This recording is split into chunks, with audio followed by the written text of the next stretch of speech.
All right, so we're off to R.A.D. Corkscrew Winery. This is by Verdana Village, so we're gonna do some filming there. And that's awesome, because this is like literally a 5-minute drive from our area. So I've never been there, so it's gonna be fun. I was told that there's food on site as well. We're Italian. I wonder how the wine is. I'm not sure about Florida grapes, because it's hot climate usually makes sweeter grapes, like for more dessert wines, but we'll figure it out.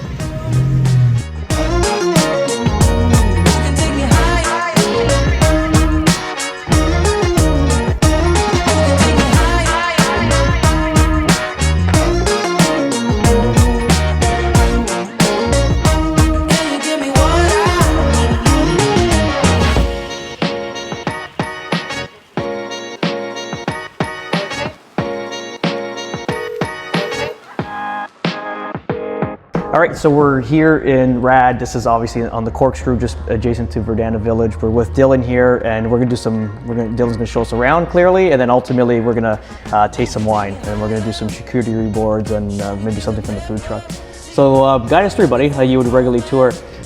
So usually what we do is we'll tell people that what we recommend is the tastings, because the tastings are going to be what we try and push to get people to try most of our wines. Nice. Because all of them are going to be different, none two are really too similar, so you can cover a lot of bases depending on what people like. So again, yeah, because you mentioned to me earlier, so all the grapes are not coming from Florida, they're coming from the north, from Michigan, you said? Michigan. Yeah, which is good for grapes. Clearly, you want to be in the colder climate. I was actually mentioned on the way here, because the hotter the climate is, you're gonna have sweeter grapes, right? So we're Italian, so like in Sicily versus where my dad's from in North Italy, it's two different wine spectrums, because in the south it's gonna be very sweet, high alcohol. In the north, it still makes light high alcohol, but it'd be dry and like, you know, more of like the traditional wines that you want to drink. Cool, awesome, that's awesome. And that's then cool. back here it's seating, as you can see. People can actually rent this out for gatherings. Oh yeah? And this would be great for client appreciation parties, eh, Trent? Yeah. And in here we have the tanks and barrels. They're not in use yet, but later you'll see out front there's going to be dragon fruit and passion fruit. Yeah. They're hoping those will bear fruit by the end of the year this year, and they'll start making stuff back here.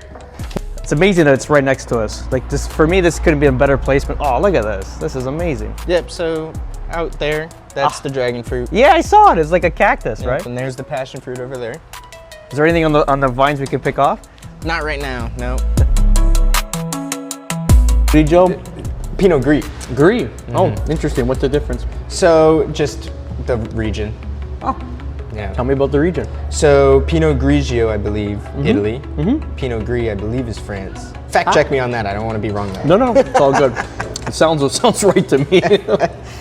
Just, you know, make sure it's okay. Yeah, we'll just fact check that. Pinot Gris is going to be peach, melon, classic Pinot Gris, crisp, what you'd expect. Okay. Yeah, let's do it. Good. It's Merlot. Yes, you got it. Yeah, almost got me there. So Merlot here, normal Merlot. I mean, what you'd expect. However, it is a big part of a lot of different wines we have here. So our equation is a Bordeaux blend that has Merlot in it. Our bourbon barrel is a bourbon barrel Merlot.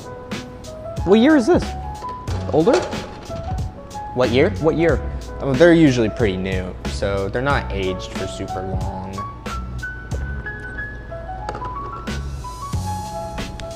We have one called El Vino that they're waiting on a vintage for, because they were trying it and they figured that it didn't taste exactly how they wanted it, so they're making it stay a little longer. Okay, fair enough. Yeah. Or they'll make it into port. So what it is it's a Merlot that was aged in barrels like Wild Turkey, Jim Beam, Woodford Reserve, Four Roses for about a year. You're gonna get a lot of the vanilla and caramel. Are you getting the barrels right from the Kentucky breweries? Like yes, so they're getting those barrels and they use them once. Interesting. For every batch that they use, barrels used only once. Nice. So you're gonna get a lot of that vanilla and caramel in the smell, a lot of the barrel in the taste. This one, a good amount of people do like. Yeah.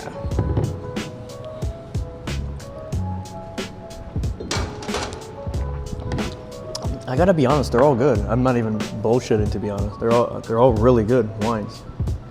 That's really good. They are all very good. First one's my favorite though.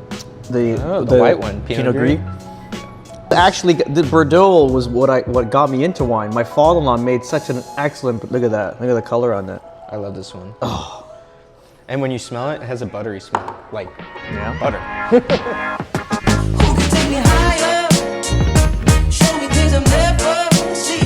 I'm looking forward to. All right, guys, so we're leaving R.A.D Corkscrew Winery here on the Corkscrew. Amazing experience. I mean, the wine was fantastic. Again, we went from like dry all the way to sweet and everything between. It was amazing.